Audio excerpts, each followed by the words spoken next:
We love fire. But our fires are not like this.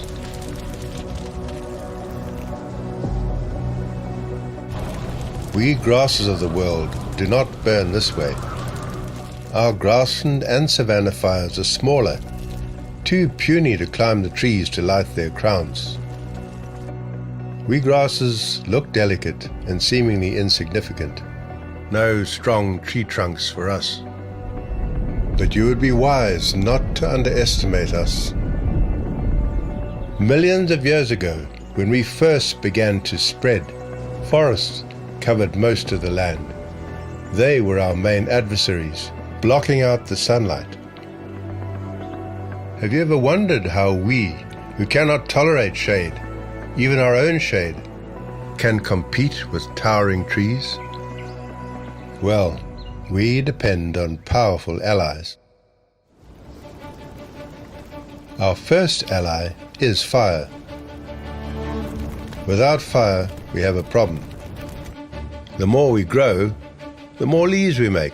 But the more leaves we make, the more we shade our own new growth.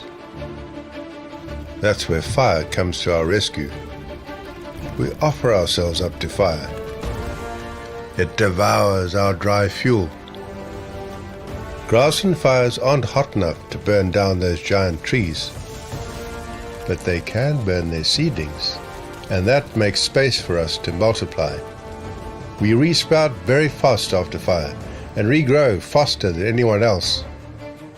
In a healthy, grassy ecosystem, fires burn us every few years.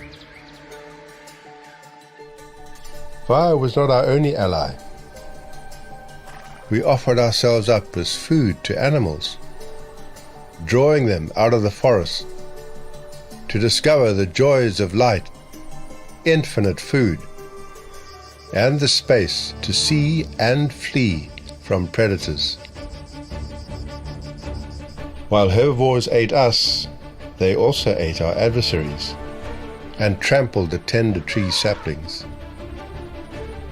Animals began to multiply and congregate in great herds, preferring our habitat and helping us to spread.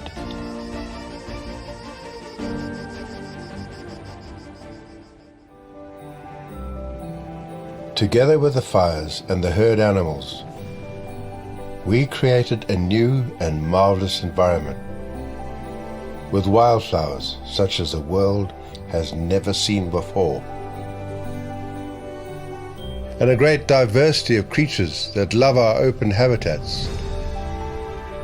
Mammals, birds, reptiles, ants, termites, grasshoppers, thriving in the sunlight. We even allowed trees into our savannas, compatible trees which follow our rules, letting the light through and able to cope with fire and herbivores.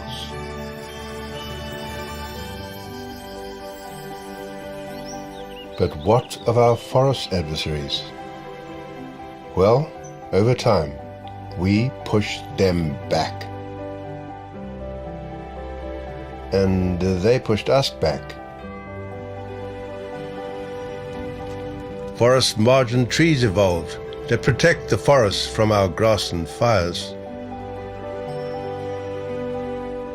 So we began to reach a kind of natural balance, a mosaic of our sunlit world and their shaded one.